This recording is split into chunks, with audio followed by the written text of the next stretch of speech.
इस बात को स्वीकार करिए कि इस पूरे संसार में ही नहीं अपितु समस्त ब्रह्मांड में भी आप जैसा कोई नहीं है। परम शक्ति परमात्मा ने हर व्यक्ति को अपनी तरह का बिल्कुल अलग बनाया है। यहाँ तक कि जुड़वां बच्चों में भी कुछ विशेषताएं भिन्न होती हैं। आप जैसे भी हैं, खूबसूरत या बदसूरत, दुर्बल या शक्तिशाली, लंबे या ठिगने, आपका अपना एक विशेष महत्व है।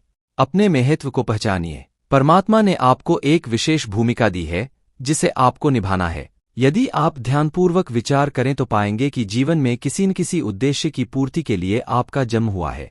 इसलिए आप अपनी पृष्ठभूमि, रुचियों और गुणों को पहचानिए, उनकी कद्र करिए। अपने को किसी से न छोटा समझिए और न किसी से बड़ा। बस जो भी कार्य आपको पसंद हो उसे करने के प्रयत्न में जुट जाइए, लेकिन आपके उस कार्य से केवल आपका ही नहीं, संसार का भी कुछ भला होना चाहिए। जीवन में सफलता पाने और सदा प्रसन्न रहने के लिए यह आवश्यक है कि आप जैसे भी हैं उसे सहर्ष स्वीकार करें। बहुधा लोग ऐसे मिलेंगे जो निरर्थक तथा व्यर्थ का बोझ लिए फिरते हैं, जो हमें लाभ तो क्या उल्टे हानि पहुंचाते हैं, हमारी शक्ति नष्ट कर देते हैं और हमसे कार्य करने की सामर्थ्य छीन लेते हैं। यदि हम यह आदत डाल लें कि केवल काम की बातें याद रखें और व्यर्थ की बातें तथा निरर्थक वस्तुओं को भूल जाएं और उन बातों को जो हमारी उन्नति में बाधक होती हैं विस्मरण कर दें, तो हम न केवल सफलता की मंजिल तय करने लग जाएंगे वरन हमारे सुख में भी वृद्धि हो जाएगी। सही ढंग से जीवन व्यतीत करने का एक भेद तो यह है कि जो हमारी सामर्थ्य तथा शक्ति को नष्ट करे, हमारी भावी उन्नति के मार्ग में रोड़े अटकाए,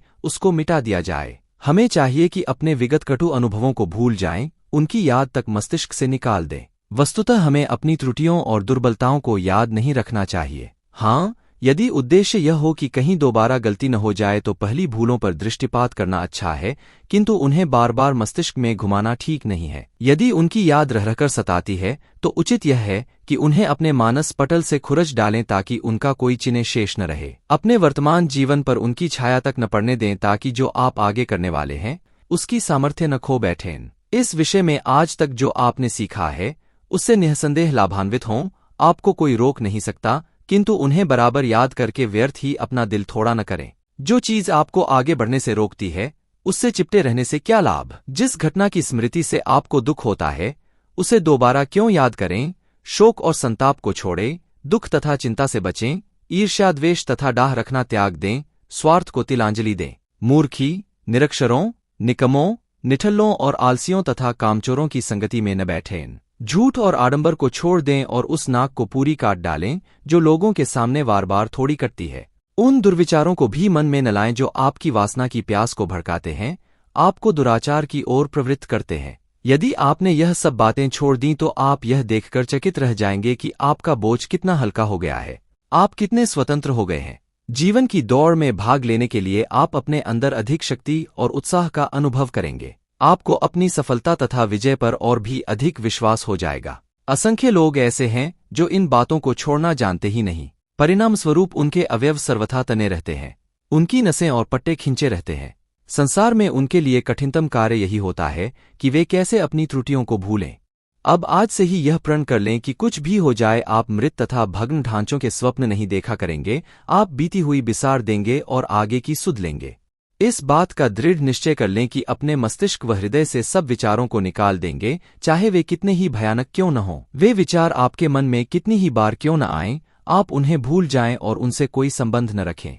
सकारात्मक सोच रखें, चिंता तथा परेशानी को दूर करें। कहीं ऐसा न हो कि वे आपकी शक्ति तथा सामर्थ्य को नष्ट कर दें, क्योंकि आपकी शक्ति ही आपके आगामी कार्यों की पूंजी है। जो बातें आपको अच्छी नहीं लगती, आपके स्वभाव को दूषित करती हैं या आपके मानसिक संतुलन को बिगाड़ देती हैं, उन्हें भूल जाएं और उनके बारे में कुछ न सोचें। आपका समय इससे अधिक मूल्यवान है कि आप उसे भूली बिसरी त्रुटियों और भूलों पर खेद प्रकट करने में नष्ट कर दें। यदि आप निराश या हतोत्साहित रहते हैं तो निराशा तथा उत्साहीनता को इस प्रकार मन से निकाल दें जैसे चोर को घर से बाहर धकेल दिया जाता है। अपनी कमजोरियों के दरवाजे बंद कर दें और बंद ही रखें। यदि आपका कोई कटु अनुभव हो चुका है तो उसे भूल जाएं। यदि आपको भाषण देने में असफलता हुई, यदि गीत गाते समय आपसे कोई चूक हो गई है, यदि आपकी लिखी कविता व लेख में कोई त्रुटि रह गई, यदि किसी परिस्थितिवश आपका कदम गलत पड़ा है, आप गिर पड़े हैं और चोट आ गई है, अथवा आप पर लांछन लगाया गया है, आपको गालियां दी गई हैं, तो इन सब बातों के बीत जाने पर उन्हें पुनः याद करने से क्या लाभ। यदि आप उन्हें बार बार याद करेंगे तो बहुत हानि होगी, संतोष व सुख के क्षण नष्ट हो जाएंगे। यदि आपसे कोई भूल हो गई है, आपकी ख्याति को ठेस पहुंची है और आपको शंका है कि आप पुनः उस पद तक नहीं पहुंच सकते, तो भगवान के लिए यह भयानक पिंजरा और डरावने साए अपने साथ साथ मत लिए फिरिए। उन्हें अपने स्मृतिपटल से मिटा दें और सर्वथा विस्मृत कर दें।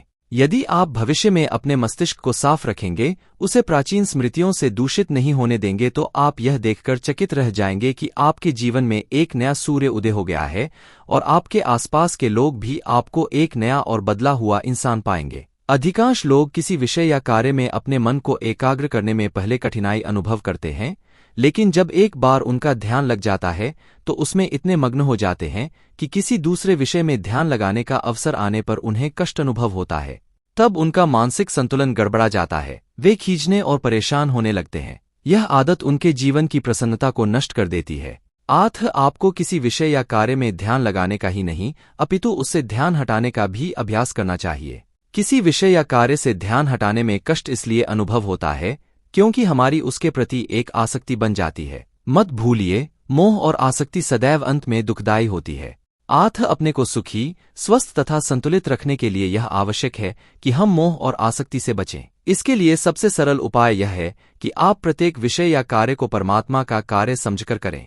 इससे आप अपने ध्यान को आवश्यकतानुसार एक विषय या कार्य से हटाकर दूसरे में लगा सकेंगे और आपको कोई कष्ट भी नहीं होगा। मनोवैज्ञानिकों के अनुसार व्यक्ति के जीवन का अधिकांश भाग व्यर्थ की कल्पनाएं और विचार करने में नष्ट हो जाता है। बहुत से लोगों को दिवास्वप्नों और हवाई किलों के निर्माण में डूबे रहने की आदत होती है। इस आदत पर नियंत्रण रखने के लिए यह आवश्यक है कि आप दिन में 4-5 बार अपने मन में चलने वाले विचारों पर ध्यान दें और बेकार की बातों को मन से निकाल दें।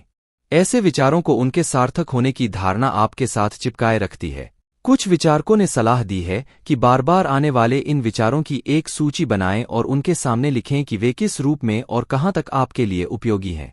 वे कितने व्यावहारिक हैं और आपके लक्ष्य की प्राप्ति क्या सचमुच उनसे हो सकती है। इससे आपका अपने मन पर नियंत्रण बढ़ेगा और आप उसकी शक्तियों का सदुपयोग अपने व्यक्तित्व का विकास करने में कर सकेंगे। तब कटु अभिनव आपके काम आएंगे।